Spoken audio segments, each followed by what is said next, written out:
130 ሚሊዮን ህዝብ ያላት ኢትዮጵያ የዓለምን ንግድ መስመር በያዘው ቀይ ባህር ዳርቻ ላይ ቆማ ለምን የቤት ተመልካች ሆነች? ትላንት በአዱሊስ የባህር በር አክሱማውያን ዓለምን በንግድና በስልጣኔ ሲመሩ ያ ባህር የቤት ደጃፍ እንጂ ባዕድ አልነበረም። የኢትዮጵያ መርከቦች በግርማ ሞገስ የሚሸራሸሩበት የክብር መገለጫና የብልጽግና ምንጭ ነበረ። ያኔ ባህሩ ለኢትዮጵያውያን የህይወት በር እንጂ የሞት ወጥመድ አልነበረም። ቀይ ባህር ዛሬ ለኢትዮጵያውያን የስቃይና የሞት መንገድ ሆኗል። በሺዎች የሚቆጠሩ ወጣቶች በዚያው ባህር ማዕበል ተበልተዋል። በየቀኑ የሚሰማው የለቅሶ ድምፅ የብሔራዊ ቁስል ማሳያ ሆኗል። ትላንት ኢትዮጵያ ከዓለም የምትገናኝበት ባህር ዛሬ ለምን ለኢትዮጵያውያን የስቃይና የሞት ቀጠና ሆነ? 130 ሚሊዮን ህዝብ ያላት የአፍሪካ የነጻነት ፋና ወጊ የጥቁር ህዝብ ኩራት የሆነችው ኢትዮጵያ እንዴት በገዛ ደጇ ላይ ባዕድ ሆነች? የዓለም አራተኛ ኃያል መንግስት የነበረችው አክሱም፣ የቀይ ባህር ዘዋሪ በዓለም ተጽዕኖ ፈጣሪ የነበረችው ዛሬ በባህር በር ናፍቆት የምትናውዘው ሀገራችን ኢትዮጵያ ከጥንቱ የአዱሊስ ክብር እስከ ዛሬው ጂኦፖለቲካ ደባ፣ ከከፋ የዲፕሎማሲ ስህተት እስከ ነገው የትንሣኤ ተስፋ በኢትዮ ፖርት የታሪክን መጋረጃ ገልጠን ይዘንላችሁ ቀርበናል።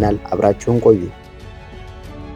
ከረጅም ዓመታት በፊት ቀይ ባህር የኢትዮጵያ ባህር ነበር። አዱሊስ ደግሞ የዓለም የንግድ ማዕከል። የታሪክ ምሁራን እንደሚመሰክሩት አክሱም የባህር ኃይሏን ተጠቅማ እስከ የመንና ህንድ ውቅያኖስ ትዘልቅ ነበር። ያኔ ኢትዮጵያ የቀይ ባህር ዋና ተቆጣጣሪ እንጂ የሚቆጣጠሯት አልነበረችም። ያለ ኢትዮጵያ ፈቃድ ቀይ ባህርን የሚቀዝፍ መርከበኛ አልነበረም። የአዱሊስ ወደብ ለዓለም ሸቀጦችን የምታበረክትበት፣ የባህል ልውውጥ የሚደረግባት፣ አፍሪካን፣ አውሮፓን፣ ኤሲያን የምታገናኝ ከተማ ነበረ። ግሪካውያን፣ ሮማውያንና ግብፃውያን ወደ አክሱም የሚመጡት ለንግድ ብቻ ሳይሆን ለጥበብም ጭምር ነበር። ይህ ክብር የተገነባው በዲፕሎማሲ ብቻ ሳይሆን ጠንካራ የባህር ቁጥጥር ነበር። ታሪክ እንደሚመሰክረው ዓለም በጨለማ ውስጥ በነበረችበት፣ መንግስታት ባልተመሰረቱበት ዘመን በምስራቅ አፍሪካ ምድር ላይ የአንድ ታላቅ ስልጣኔ ፀሐይ ትወጣ ነበር። ክብሯ ከሰማይ በታች ከምድር በላይ የገነነ ኢትዮጵያ በታሪክ መድረክ ላይ ስትመጣ የባህር ንግስት ነበረች። ቀይ ባህር ለሷ የውሃ አካል ብቻ ሳይሆን የትንፋሽ መውጫዋ፣ የብልጽግናዋ ምንጭና የሀያልነቷ መገለጫ ነበር። ዛሬ ግን ይህች ሀገር በገዛ ደጇ ላይ እንዳትቆም የገዛ ባህሯን በሩቅ እንድታይ በሴራ ተጥራች። ሀገር የክብሯን ያህል ዋጋ ከፍላለች። የጥንካሬዋን ያህል ሴራ ተተብትቦባታል። ኢትዮጵያ ጎረቤት ሰላም ካልሆነ እኔ ሰላም አልሆንም የምትል ሀገር ናት። ከሊግ ኦፍ ኔሽን ጀምሮ እስከ ዛሬው የተባበሩት መንግስታት ድረስ የኢትዮጵያ ወታደር ያልረገጠው የጦርነት አውድማ የለም። በኮሪያ፣ በሱዳን እና በሶማሊያ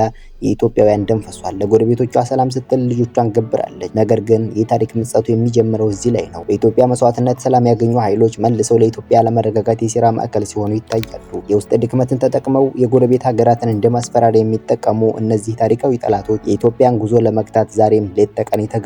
በኢትዮጵያ ደም የቆሙ መንግስታትና ሀገራት ኢትዮጵያ የህልውና ጥያቄ ስታነሳ ግን ጀርባቸውን ይሰጧታል። ባህር የኔም መተንፈሻ ነው ስትል ሴራ ነው ይሏታል። ይህ ውለታ ቢስነት ለዘመናት የዘለቀ የፖለቲካ ደዌ ሆኖ ዛሬም ቀጥሏል። እንደ አገልግሎት፣ እንደ ነዳጅ፣ እንደ ባንክ አገልግሎት፣ እንደ መኪና በገበያ የሚሸጥና የሚገዛ አገልግሎትና በ1983 ዓ.ም በኢትዮጵያ ታሪክ ውስጥ የማይረሳ ስህተት ተፈጸመ። ስልጣን የያዙ ኃይሎች ለፖለቲካ ፍቅር ሲሉ የሀገርን የጀርባ አጥንት ተሰበሩ። የኤርትራ መገንጠል ሲወሰን ኢትዮጵያ ቢያንስ የአሰብን ወደብ እንደ ሉዓላዊ ግዛቷ የማስቀረት ህጋዊ፣ ታሪካዊና ስልታዊ እድል ነበራት። አንዳንድ ፖለቲከኞችና የኢትዮጵያ ህዝብ ሀገር ወደብ አልባ ትሁን ቢሉም የዚያን ጊዜ መሪዎች ግን ወደብ አያስፈልገንም እስከ ማለት ደረሱ። ዛሬ ለጅቡቲ በየዓመቱ የሚገበረው ከ2 ቢሊዮን ዶላር በላይ የኪራይ ገንዘብ ያኔ የተዘራው የቸለተኝነት መራራ ፍሬ ነው። ያሰተት ዛሬ 130 ሚሊዮን በላይ ህዝብ ያላትን ግዙፍ ሀገር በጥቃቅን ጎረቤት ሀገራት ፈቃድ ስር እንድትወድቅ አድርጓታል። ኢትዮጵያን ለምን ከባህር ማራቅ ተፈለገ የሚለውን ጥያቄ ስናነሳ መልሱ ግልጽ ነው። አንዲት የኢኮኖሚ ነጻነቷን ያወጀች ኢትዮጵያ ማለት ለአፍሪካ አዲስ ምዕራፍ ማለት ነው። የአባይ ወንዝ ለዘመናት ሌሎችን ሲያበለጽግ መልካም ነው ያሉ ሀያላን ኢትዮጵያ መብራት ላብራ ህዝቤን ከድህነት ላውጣ ስትል ግን በዲፕሎማሲ ስም ጦር ይሰብቁባታል። ዛሬ ቀይ ባህር የሀያላን መፈራገጫ ሆኗል። አሜሪካ፣ ጃፓን፣ ፈረንሳይ፣ ቻይና እና ሌሎችም ሀያላን ሀገራት እዚያ ሰፍረዋል። የቤቱ ባለቤት ኢትዮጵያ ግን ከመጋረጃ ጀርባ እንድትቀር ይፈልጋል። ይህ ግልጽ የጂኦፖለቲካ ሴራ አንቺ ተቀመጪ እኛ እናዝናናሽ የሚል የድሮ የጌትነት መንፈስ አይነት ብሂል ይመስላል። አባይና ቀይ ባህር እነዚህ ሁለት የውሃ አካላት የኢትዮጵያ የጥንካሬ ምንጮች ግን ደግሞ የጠላቶቿ መከታተያ ሆነዋል። ለብዙ ዘመናት የኢትዮጵያ ጠላቶች አንድ ስልት ነበራቸው። ኢትዮጵያ